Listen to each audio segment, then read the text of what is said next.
विदुर जी प्रश्न करते हैं, मैत्रेय जी जवाब देते हैं। विदुर जी ने सृष्टि के विषय में प्रश्न किया तो मैत्रेय जी ने वही अभी जो सृष्टि के बारे में आप सुन रहे थे वह विस्तार से बतलाया कि जब श्रीमन नारायण के नाभि से कमल और कमल से ब्रह्मा जी का जन्म हुआ तो ब्रह्मा जी ने सृष्टि विस्तार का संकल्प लिया और सबसे पहले 4 ऋषियों को प्रकट किया, सनक, सनंदन, सनातन, सनत कुमार। चारों से कहा बच्चों अब तुम भी सृष्टि का विस्तार करो। तो चारों ने हाथ हिला दिया, हमको चक्कर में मत डालो, हम तो हरि भजन करेंगे। ब्रह्मा जी को क्रोध आ गया। बच्चे 2 टूक जवाब दे तो पिता का क्रोध आना स्वाभाविक है।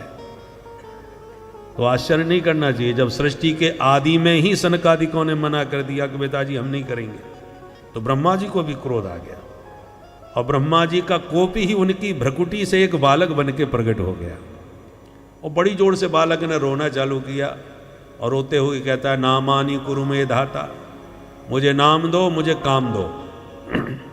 ब्रह्मा जी बोले तुम रोते बहुत भयंकर हो, इसलिए नाम है तुम्हारा रुद्र। बोल शंकर भगवान की। ये हमारे भोलेनाथ शंकर ही रुद्र रूप में प्रकट हुए। अच्छा तो काम भी बता दो। बोले काम तो सृष्टि के विस्तार का है, तुम कर सकोगे? हाँ बिल्कुल करेंगे। अच्छा करके दिखाओ जरा नमूना। तो भोले बाबा ने भूत प्रेत डांकनी पिशाचनी इतनी पैदा कर डाली। ब्रह्मा जी बोले बस बस हो गई सृष्टि भैया, तुम शांति से भजन करो, इतनी भयानक सृष्टि हमको नहीं करानी। तो भोले बाबा अपने भजन में मस्त हो गए। अब ब्रह्मा जी फिर व्यस्त हो गए। पहले बच्चों ने तो 2 टूक मना कर दिया, दूसरे ने ऐसी खतरनाक सृष्टि कर डाली, अब मैं क्या करूं? तो ब्रह्मा जी ने अब की बार संकल्प से 10 ऋषियों को प्रकट किया। मरीचि, अत्रि, अंगिरा, पुलस्त, पुलह, क्रतु, भृगु, वशिष्ठ, दक्ष और देवर्षि नारद। वाणी से भगवती सरस्वती और करदम जी आदि प्रकट हुए। ये सब संकल्प से प्रकट हुए। अब ब्रह्मा जी ने अपने शरीर के ही 2 भाग किए, उनमें वामांग से कन्या और दक्षिणांग से पुरुष को जन्म दिया। ब्रह्मा जी बोले अब तुम दोनों मिलकर के मानव सृष्टि का विस्तार करो। तो मनु शत्रुपा से ही मैथुन सृष्टि का शुभारंभ हुआ है, इसलिए हम सब मनु की संतान होने के नाते ही मानव कहे जाते हैं, मनुष्य कहे जाते हैं, क्योंकि हम सब मनुपुत्र हैं। और जो मनुवादी करके बात करते हैं उन्हें स्वयं विचार करना चाहिए कि वो अपने आप को क्या मानते हैं। यदि वो मनुवादी अपने को नहीं मानते तो उन्हें विचार करना चाहिए, फिर उनको मनुष्य तो हम कह नहीं सकते, मनुष्य कहेंगे तो वो भी मनुवादी कहलाएंगे, तो फिर क्या कहा जाए उन्हें? बोलो राधे राधे। इसलिए ये याद रखिए जो भी मनुष्य है वो सब मनुवादी ही हैं। सृष्टि का सबसे पहला संविधान मनु महाराज ने बनाया, जिसको मनुस्मृति कहा जाता है। ये सृष्टि का सबसे प्रथम संविधान है। भैया स्वतंत्र देश को हो गया अभी 100 साल भी पूरे नहीं हो पाए कि जिन्होंने संविधान बनाया था फिर भी कितने संशोधन हो गए। 100 साल में इतने संशोधन हो गए।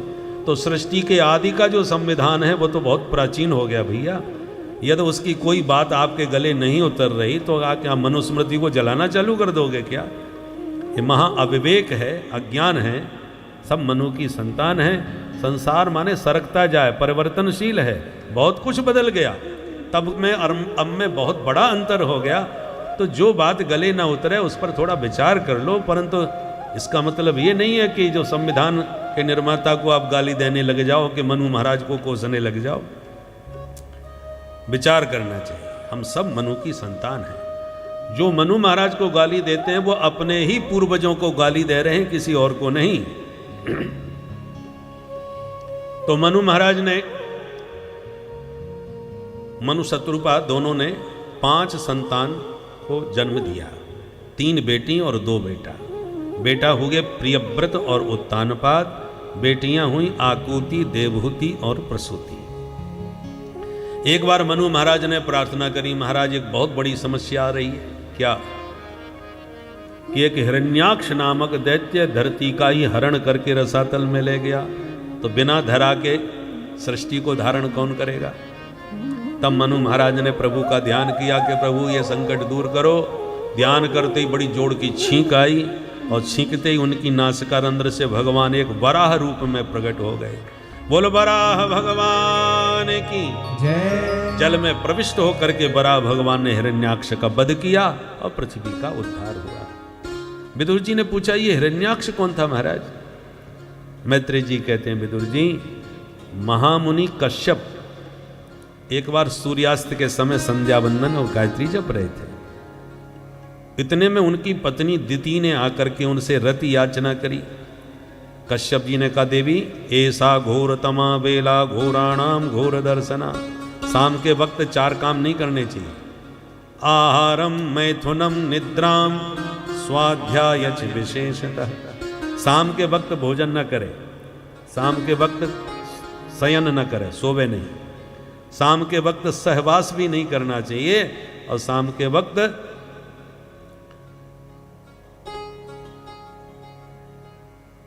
आहारम मैथुनम निद्राम स्वाध्याय, चौथा है स्वाध्याय, अध्ययन भी नहीं करना चाहिए। शाम के वक्त जो भी याद करोगे सब भूल जाओगे। शाम के वक्त जो घर में सोता है उस घर में दरिद्रता का वास होता है। इसलिए कोई बीमार भी, पहले पुराने ज़माने में कोई रोगी भी होता था, बुखार में पड़ा है, बोले दिन डूब रहा है भैया थोड़ा देर के लिए बैठा दो इसको। तो शाम के वक्त सोया नहीं जाता, नहीं तो दरिद्रता घर में प्रवेश करती है। और शाम के वक्त जो स्त्री गर्भवती होती है उसके दुष्ट संतान पैदा होती है। मैथुने दुष्ट संतति। इसलिए कश्यप जी ने अपनी पत्नी को समझाया कि देवी सूर्यास्त के समय धैर्य धारण करो, पर दिति से धैर्य नहीं रहा तो कश्यप जी ने पत्नी का मनोरथ पूर्ण कर दिया। कामज्वर जब दिति का शांत हुआ तब दिति को ग्लानि हुई, पश्चाताप हुआ कि स्वामी आज मेरे से बहुत बड़ी भूल हो गई। कश्यप जी ने कहा, भूल हुई है तो परिणाम तो भोगना पड़ेगा। क्या परिणाम होगा? बोले, देवी तुमने सूर्यास्त के समय गर्भ धारण किया है, इसलिए तुम्हारे गर्भ से 2 आतंकवादी पैदा होंगे, महादुष्ट दुराचारी होंगे। दिति ने इस बात को सुनकर के इतना डर गई कि 100 वर्षों तक बच्चों को जन्म ही नहीं दिया। दधार वर्षाणी शतम शंक माना सुरार्दना। दिति के शरीर से इतना दिव्य तेज निकलने लगा कि देवलोक जलने लगा। देवताओं ने ब्रह्मा जी से पूछा, ये क्या समस्या है महाराज, इतना तेज कहां से? तब ब्रह्मा जी ने ध्यान लगा के बताया कि मेरे जो मानस पुत्र सनकादिक है ना, वो एक बार बैकुंठ लोक में चले गए प्रभु के दर्शन करने। जाते समय भगवान के पार्षदों ने उनको भीतर जाने से रोक दिया, तो उनको क्रोध आ गया। भगवान के जय विजय पार्षदों को शाप दिया, जाओ तुम 3 जन्म तक राक्षस बनोगे। तो सनकादिकों के शाप से वे ही भगवान के पार्षद आज दिति के गर्भ में आ चुके हैं, जन्म लेने वाले हैं। इसलिए घबराओ मत, भगवान सब ठीक करेंगे। 100 वर्षों के बाद 2 दैत्यों का जन्म हुआ, हिरण्याक्ष और हिरण्यकश्यपु। पैदा होते ही इतने शीघ्रता से इनका शरीर बढ़ने लगा कि दिविश प्रसव है में किरीट कोट भी, इनका मुकुट आकाश में लहराने लगा। और उस समय छोटा भाई हिरण्याक्ष दिग्विजय करने निकला। त्रैलोक्य में कोई प्रतिभट नहीं मिला जो इससे लड़ सके। जब कोई लड़ने वाला नहीं मिला तो ये धरती को ही रसातल में ले गया। तो आज भगवान ने वराह रूप धारण करके उसका वध करते हुए पृथ्वी का उद्धार कर दिया। अब सृष्टि का विस्तार हुआ। तो पहले बेटियों का वंश बतलाए। मझली बेटी देवहूति हैं, जिनका विवाह कश्यप जी से हुआ, करदम जी से हुआ। करदम जी से विवाह हुआ और इनके 9 बेटियां हुई। और 10वीं संतति के रूप में साक्षात भगवान कपिल रूप में प्रकट हो गए। बोल कपिल भगवान की। सांख्य शास्त्र के प्रवर्तक भगवान कपिल, जिनका दर्शन करने ब्रह्मा जी अपने ऋषि पुत्रों को साथ में लेके आए धरती पर। और जब कपिल भगवान के दर्शन करके लौटने लगे तो करदम जी ने निवेदन किया, महाराज मेरे घर में 9 बेटियां हैं और आपके साथ में 9 बेटा हैं, बढ़िया जोड़ा बन जाएगा महाराज, ये तो आपकी कृपा हो जाए। ब्रह्मा जी बोले बहुत अच्छी बात। तो ब्रह्मा जी के जो ऋषि पुत्र, जो 10 नाम सुने अभी, 10वें नंबर के नारद जी थे, जो बचपन से ही घुमक्कड़ थे, कहीं घूमने निकल गए। बाकी 9 ऋषि साथ में आए हुए थे। तो करदम जी ने अपनी 9 बेटियां यथायोग्य उन ऋषियों को ब्याह दी। बड़ी बेटी कला देवी का विवाह मरीचि मुनि से कर दिया। अनुसुईया का विवाह अत्रि मुनि से कर दिया, अरुंधति का विवाह वशिष्ठ जी से कर दिया, ख्याति का विवाह भृगु जी से कर दिया, शांति का विवाह अथर्वण जी से किया, क्रिया का विवाह क्रतु ऋषि से किया, पुलहा का विवाह पुलस्त ऋषि से किया। ऐसे करके सबका विवाह करके विदा कर दिया। और अंत में करदम जी बोले, देवी जी अब बेटियां ससुराल गई, बेटा तुम्हें मिल गया, जिम्मेवारी पूरी, अब अपने राम चलते हैं। और कपिल भगवान घर त्याग करके चले गए। कपिल भगवान ने संकेत दिया ब्राह्मणों को, कितनी भी घर में अनुकूलता क्यों न हो, पर ब्राह्मण का शरीर ब्रह्म ज्ञान के लिए प्राप्त होता है, तो कम से कम चतुर्थ चरण में ब्रह्म ज्ञान की प्राप्ति का प्रयत्न प्रारंभ कर देना चाहिए। वैसे तो प्रारंभ से ही प्रयास करे, अंत में चतुर्थ चरण पूरा समय अधिक से अधिक ब्रह्म की उपासना में ब्राह्मण को लगाना चाहिए। इसलिए सब कुछ अनुकूल था। अरे अनुसुईया अरुंधति जैसी बेटी, भृगु वशिष्ठ जैसे जमाई हैं, और देवहूति जैसी अर्धांगिनी पत्नी, सब कुछ होते हुए भी करदम जी ने त्याग दिया सब कुछ और तपस्या में चले गए। अब मैया बेटा दो रह गए घर में, बेटियां तो ससुराल गई। तो मां ने एक दिन अपने पुत्र भगवान कपिल से पूछा, निर्विण्णा नितराम भूमन असत इंद्रिय तर्षणा येन संभाव्यमानेन प्रपन्नान्धं तम प्रभो प्रपन्नान्धं तम प्रभो। हे प्रभो, मैंने अपने जीवन में सारे सुख प्राप्त कर लिए, कामक विमान में बैठ करके मैंने सारी कामनाओं की पूर्ति की है, परंतु फिर भी मेरा मन अभी असंतुष्ट है, आत्मा अभी मुझे अतृप्त दिखाई पड़ती है। ऐसा क्यों? जो प्राप्तव्य संभव है संसार में वो सब कुछ तो पा लिया मैंने। उस जमाने की विश्व सुंदरी थी देवहूति में, उनका वर्णन आता है कि जब वो विवाह से पूर्व गेंद खेल रही थी, सम्राट की बेटी थी, मनु महाराज चक्रवर्ती सम्राट, तो राजकुमारी खेल रही थी, तो एक विश्वावसु नाम का गंधर्व विमान में चला आकाश मार्ग से। उसने कंदुक क्रीड़ा करते देवहूति को देखा तो उसकी सुंदरता में इतना देखने में मुग्ध हो गया कि विश्वावसुर न्यपतत तद विमानात्, विमान से नीचे आके गिरा। इतनी परम सुंदरी देवहूति थी। बोले मैंने सब कुछ पा लिया, करदम जैसे पति, विमान कामक, कामक विमान माने कामना के अनुसार गमन करने वाला विमान, डीजल पेट्रोल का कोई झंझट नहीं, जहां संकल्प करो विमान वहीं उड़ के पहुंच जाए, ऐसा अद्भुत विमान करदम जी ने बनाया। तो सब कुछ पा लिया तो फिर मैं पूर्ण क्यों नहीं हो पाई, अपूर्ण क्यों हूं? बेटा तुम परम ज्ञानी हो कपिल, अपने ज्ञान की कुल्हाड़ी उठाओ और मेरे अज्ञान रूपी वृक्ष को जड़ सहित काट करके आज मिटा दो। स्तुति करने लगे, तम त्वागताहं शरणं शरण्यं त्वागताहं शरणं शरण्यं स्वभृत्य संसार तरो कुठारं स्वभृत्य संसार तरो कुठारं जिज्ञासयाहं प्रकृते पुरुषस्य जिज्ञासयाहं प्रकृते पुरुषस्य नमामि सद्धर्मविदां वरिष्ठं नमामि सद्धर्मविदां वरिष्ठं तं त्वागताहं शरणं शरण्यं त्वागताहं शरणं शरण्यं शरणं शरण्यं। बहुत सुंदर स्थिति की। कपिल भगवान कहते मां तो ध्यान से सुनो, आज मैं आपको श्रेय का मार्ग बतलाता हूं। संसार में सुख समृद्धि मिले इसको कहते हैं प्रेय, और अलौकिक पारलौकिक आनंद मिले, हमारा आवागमन छुटे, इसको कहते हैं श्रेय। प्रेय माने इस लोक का सुख, श्रेय माने उस लोक का सुख। तो श्रेय का मार्ग बतलाया। कपिल भगवान कहते हैं मां, ये जो मनीराम जी हैं हमारे मन, इसका पेट कोई नहीं भर सकता, ये हमेशा खाली ही रहता है। ये मिल गया तो ये और मिल जाता है, हमेशा इसकी मांग बनी रहती है।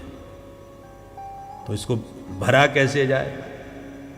एक ही उपाय है कि इस मन में मनमोहन को बैठा लो।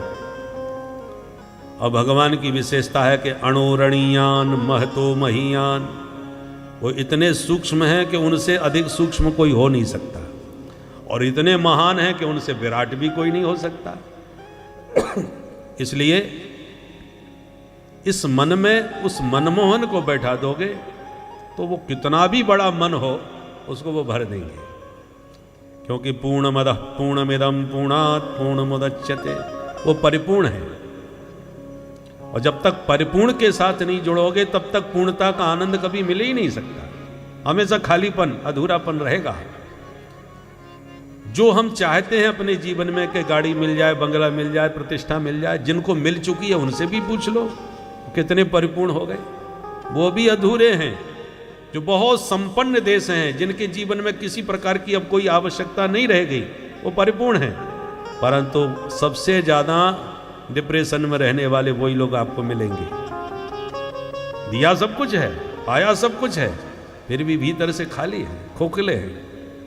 क्योंकि भीतर जब तक वह पूर्णता का आनंद नहीं मिलेगा तब तक वो आनंद की मस्ती। महात्माओं के पास कुछ भी नहीं होता, जंगलों में गुफाओं में घुसे बैठे रहते हैं, पर पूरी तरह पूर्णता के आनंद में रहते हैं। बड़े बड़े सम्राट उनके चरणों में जाके सिर झुकाते हैं, उन्हें किसी की जरूरत नहीं, गाली दे के भगा देते हैं, पक्कड़ पूरी मस्ती में रहते हैं।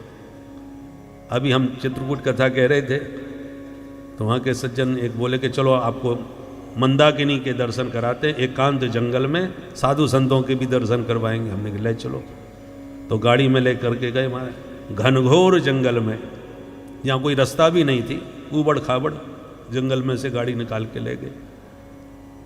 और फिर मंदाकिनी का अद्भुत तट, और विशाल बरगद के वृक्ष के नीचे महात्मा लोग लगा समाधि बैठे, भस्म लगाए बैठे,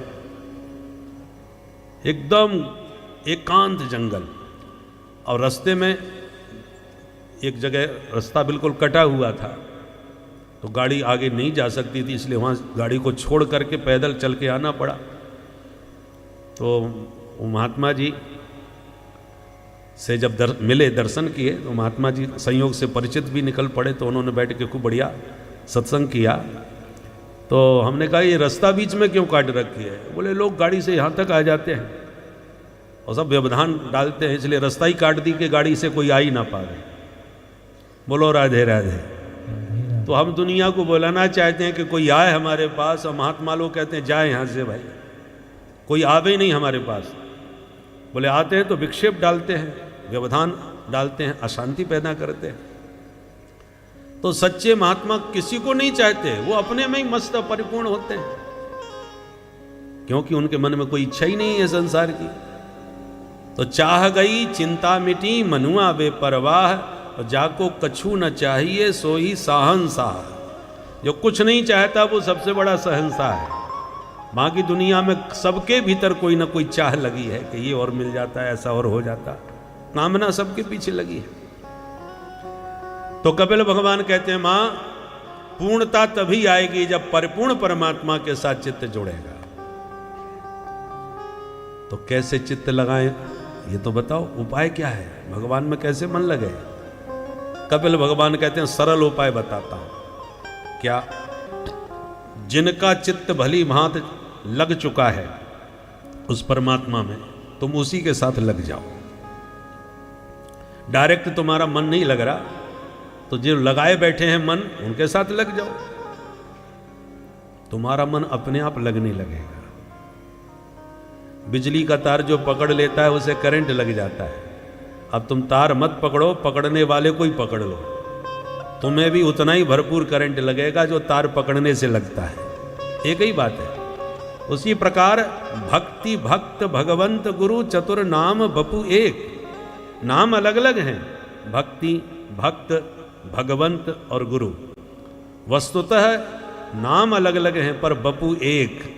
ये सब एक ही है, क्योंकि ब्रह्मविद ब्रह्मैव भवति। जिसको ब्रह्म साक्षात्कार हो गया वो ब्रह्म स्वरूप ही हो गया। उसी का सादृश्य, इसलिए तो कहते गुरु साक्षात परब्रह्म। साक्षात परब्रह्म क्यों? क्योंकि उन्होंने जान लिया। तो जानत तुम्हें हो ही जाई।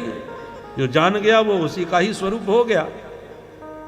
इसलिए परमात्मा अप्रत्यक्ष है, परमात्मा प्रत्यक्ष है। तो परमात्मा तक पहुंचने के लिए पहले महात्मा को पकड़ लो, जो प्रत्यक्ष है वो सामने खड़ा है। जो माया के अधीन नाच रहा है उसका नाम है जीवात्मा, हम सब। और जो इस माया में संसार में रह करके भी माया से मुक्त हो गया उसका नाम है महात्मा। और जो माया को भी अपने इशारे पर नचा रहा है उसका नाम है परमात्मा। तो हम हैं जीवात्मा, वो है परमात्मा, और बीच में है महात्मा। जितने भी शादी संबंध होते हैं, विवाह आदि, उसमें कोई ना कोई बिचौलिया जरूर होता है। और बिचौलिया का काम क्या होता है?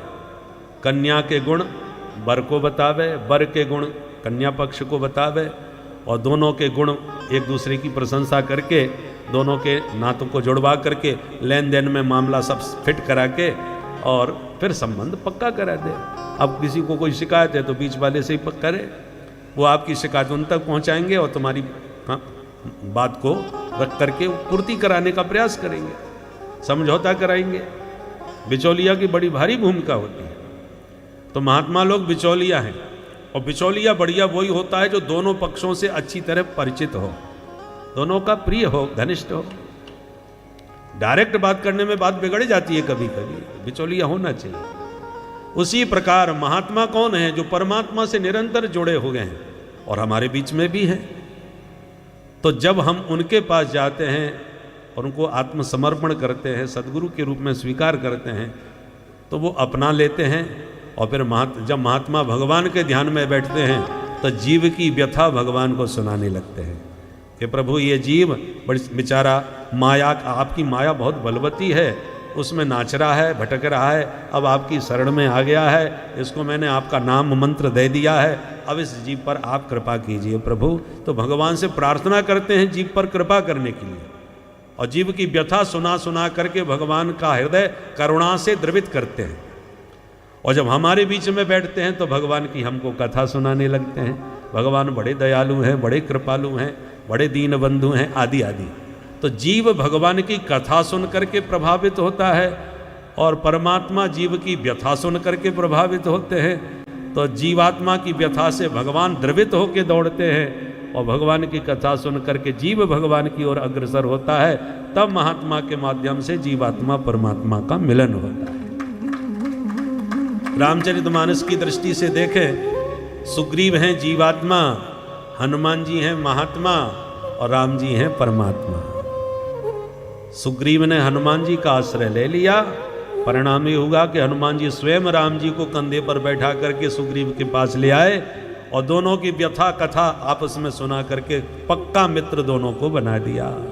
तब हनुमंत उभय दिश की सब कथा सुनाए, पावक साखी देय कर जोरी प्रीत दृढ़ाए। तो बिछुड़े हुए जो मित्र हैं वो बिचौलिया के माध्यम से ही एक दूसरे से ठीक से मिल पाते हैं और घनिष्ठ बन पाते हैं। सुवर्णा वेतौ सदृशौ सखायौ, जीवात्मा परमात्मा नित्य शाश्वत सखा हैं।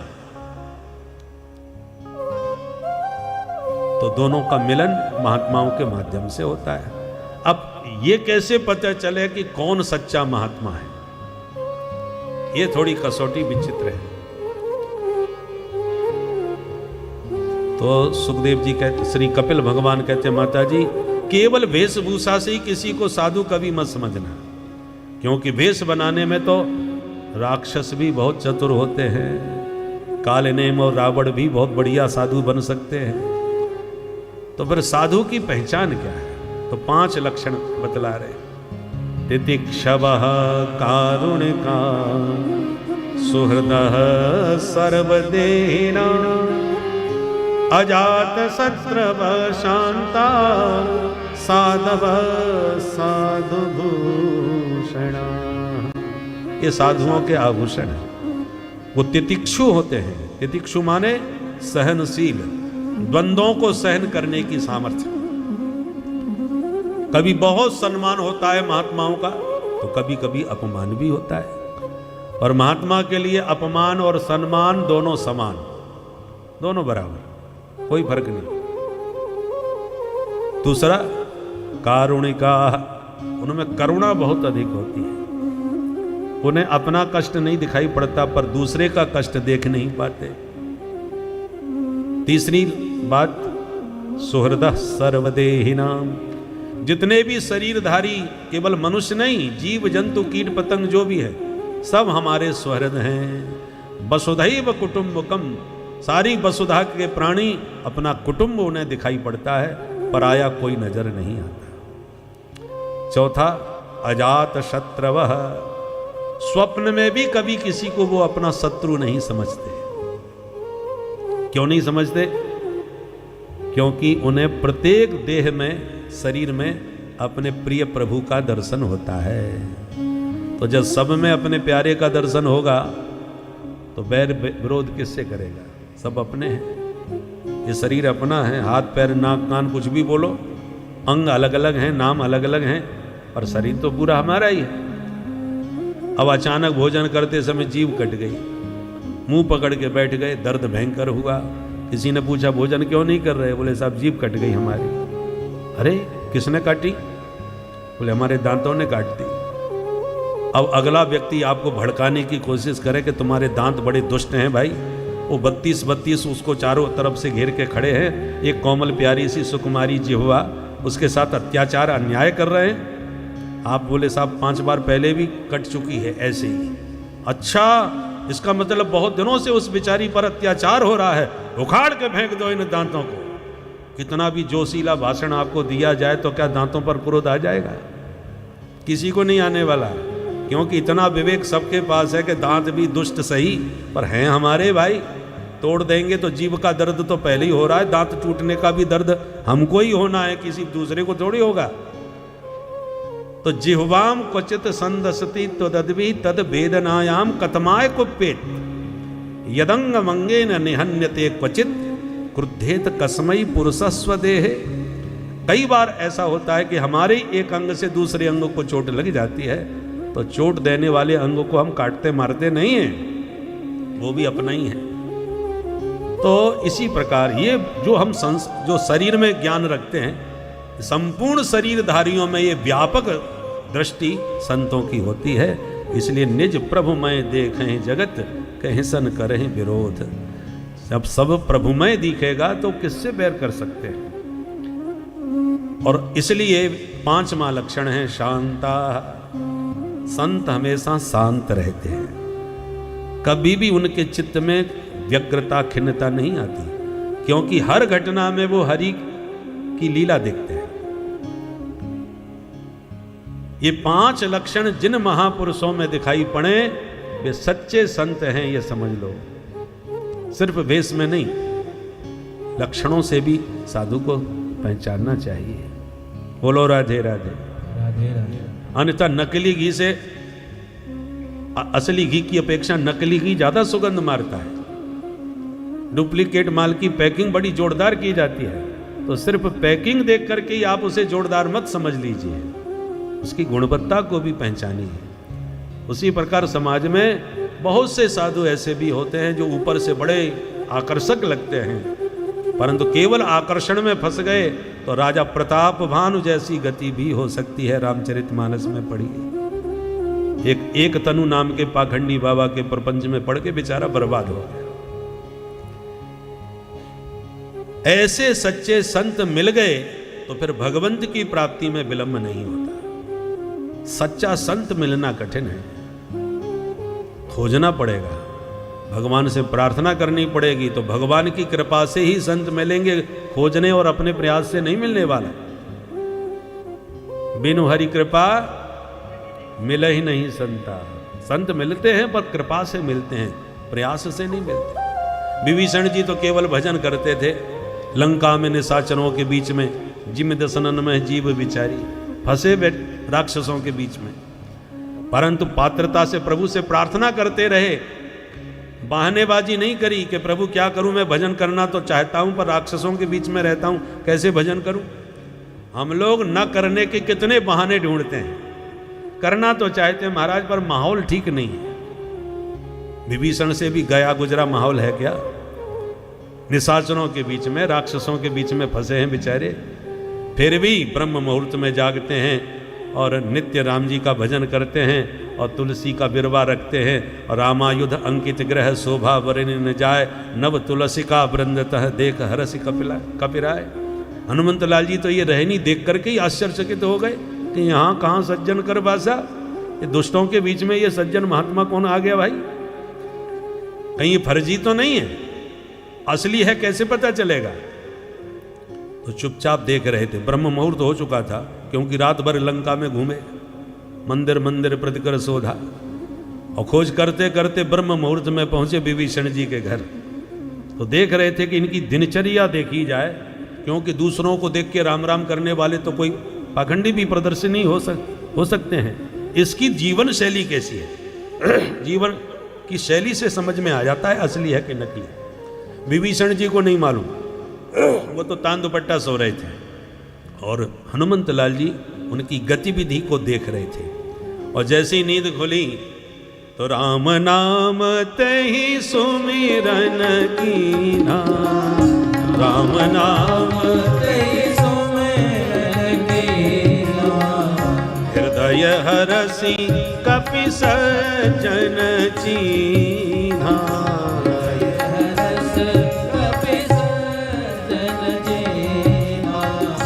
यही सनहटी करे हम पहचानी, करे हम पहचानी, साधु से हो ये न कारज हानि, साधु से हो ये न कारज हानि, साधु से हो ये न कारज हानि, साधु से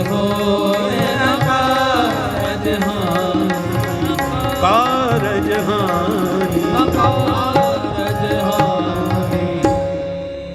ये कोई साधु पुरुष है, इससे मैं जबरदस्ती पहचान करूंगा, क्योंकि साधु का अर्थ होता है साधनोति परं कार्यम इति साधु, जो दूसरों के कार्यों की सिद्धि करे, अपनी हानि करके भी दूसरों का कार्य बनावे, वो साधु कहलाता है। इसलिए साधु से हो न कारज हानि। तात्पर्य क्या है? लक्षणों से हनुमंत लाल जी पहचान गए ये सच्चा साधु है। तो ऐसे संत के सानिध्य में जब आप रहोगे तो सताम प्रसंगान मम वीर्य संविदो भवन्ति हृत कर्ण रसायना कथा। ऐसे संतों के सानिध्य में आपको भगवान के दिव्य गुणानुवाद सुनने को मिलेंगे और अनुभव गम्य प्रेम में पगे संतों के मुख से जब भगवान की दिव्य कथा महिमा को आप सुनोगे तो प्रभु के दीवाने हुए बिना नहीं रह सकोगे। इसलिए सबसे महत्वपूर्ण बिंदु है सच्चे संत का सानिध्य। प्रथम भगति संतन कर संगा, पहले नंबर पर। बहुत दिव्य उपदेश कपिल भगवान ने माता देवहूति को दिया। अष्टांग योग का वर्णन किया। यम, नियम, आसन, प्राणायाम, प्रत्याहार, धारणा, ध्यान और समाधि, योग के ये 8 अंग हैं। कपिल भगवान कहते हैं मां 3 प्रकार के भक्त होते हैं। श्रेणी, जो केवल भगवान को मंदिर की मूर्ति में ही देखते हैं वो साधारण है, सामान्य। पर साधु संतों में भी साक्षात भगवान का दर्शन करते हैं कोई संत आ गया, वैष्णव आ गया, मानो घर में भगवान ही आ गए, वो मध्यम कोटि के होते हैं। और मनुष्य मात्र में जो भगवान का दर्शन करते हैं वो उत्तम कोटि के वैष्णव होते हैं। मंदिर हम बनाए, मूर्ति हम बनवाए, प्रतिष्ठा हम करवाए, तब हमें भगवान नजर आए। अब ये जो मूर्तियां बैठी हैं, जो कौन से जयपुर के कारीगर ने बनाई हैं? ये मूर्तियां ठाकुर जी के हाथ की बनी हुई हैं। प्राण प्रतिष्ठा भी प्रभु ने ही इन मूर्तियों में की है। अब आप अपनी बनाई मूर्ति में तो भगवान का दर्शन कर रहे हो, और भगवान की बनाई मूर्तियों को धोखा दो, उनके साथ छल कपट करो, बेईमानी करो, तो कपिल भगवान कहते हैं भस्मन नेव जो होति सह, उनका ऐसा भजन राख में हवन करने जैसा है। भस्म में हवन करो तो घी साकल सब बर्बाद होगा। उसी प्रकार भगवान की मूर्ति की पूजा करके और भगवान की बनाई हुई ये जो मूर्तियां हैं, इनके साथ आप द्वेष करते हैं, घृणा करते हैं, धोखाधड़ी करते हैं, तो आप राख में हवन करने जैसा कार्य कर रहे हैं। क्योंकि अहम सर्वेषु भूतेषु भूतात्मा अवस्थितः सदा तमवज्ञाय माम मर्त्य कुरुतेर्चा विटम्बनम। कपिल भगवान कहते हैं मैं समस्त शरीरधारियों में विराजमान हूं। गीता में भगवान भी कहते हैं ईश्वर सर्वभूतानां हृदय से अर्जुन तिष्ठति, मैं सबके हृदय में बैठा हूं। इसलिए साधु संत जब भोजन भंडारा बनाते हैं, आज कितनी मूर्तियों का भोजन होना है बताओ, आपके साथ में कितनी मूर्तियां हैं? सबको मूर्ति कहते हैं, मूर्ति, ये ठाकुर जी की बनाई हुई मूर्तियां हैं। साधु इन सबको उसी भगवत मूर्ति के रूप में देखकर व्यवहार करते हैं। हमें केवल मंदिर की मूर्ति में ही भगवान दिखते हैं, तो कैसे मन को शांति मिलेगी? किसी भी प्राणी से यदि आपके मन में द्वेष है, घृणा है, तो भगवान कहते हैं उसके मन को कभी शांति नहीं मिल सकती। द्विषतः पर काये माम मानिनो भिन्न दर्शन भूतेषु बद्ध बैरस्य न मनः शांति मृच्छति। किसी के प्रति आपके मन में बैर है, विद्वेष है, तो मन को शांति कभी नहीं मिलेगी। क्योंकि परमात्मा का एक रूप जिस मूर्ति में विराजमान है, आप उससे द्वेष कर रहे हो, घृणा कर रहे हो, तो आपके मन को शांति कैसे मिले? और सर्वोत्तम वैष्णव कौन है? कि मनुष्य को ही नहीं, कुत्ते, बिल्ली, चूहे, बंदर, कीट पतंग, 84 लाख शरीरधारी कोई भी हो, सब में जो भगवान का दर्शन करता है वो सर्वोत्तम भक्त कहलाता है। सिय राममय सब जग जानी, सारे जगत को ही वो राममय जानता है, दूसरा कोई नजर ही नहीं आता। श्री नामदेव जी महाराज अपने विट्ठल भगवान की पूजा अर्चना करने वाले टिक्कर बना करके भोग लगा रहे थे। घी की कटोरी लेने भीतर गए, चुपड़ के लगाऊं, और कटोरी लेने के लिए गए, तब तक एक कुत्ता आया और सारी रोटियां मुंह में दबा के भाग लिया। तो विट्ठल जी, तो श्री नामदेव जी महाराज घी की कटोरी लेके कुत्ते के पीछे भागने लगे। अरे मेरे विट्ठलनाथ, जरा चुपड़ के भोग लगाओ, रूखी रूखी रोटी क्यों खा रहे हो?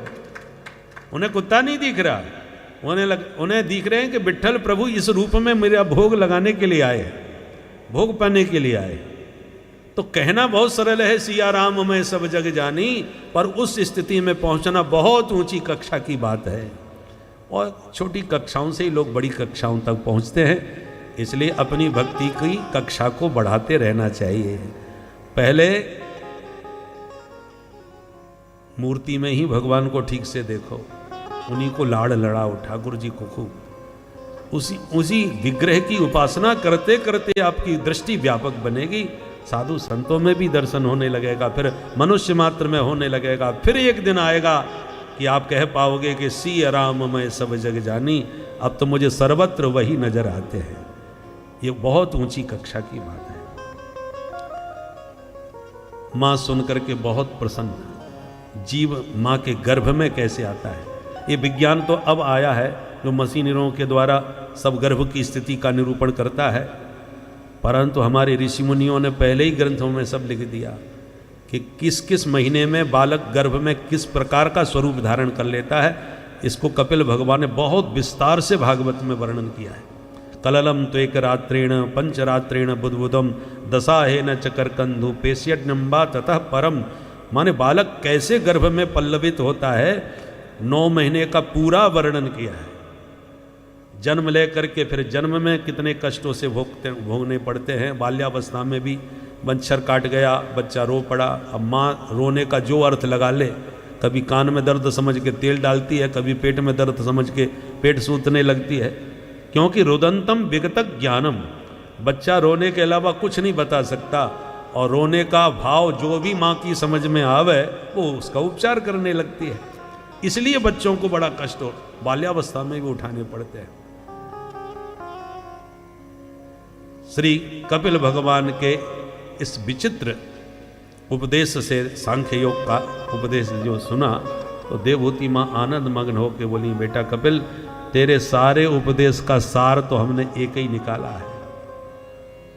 अहो बतस्वपचो तो गरीयान यज्जिह्वाग्रे वर्तते नाम तुभ्यम।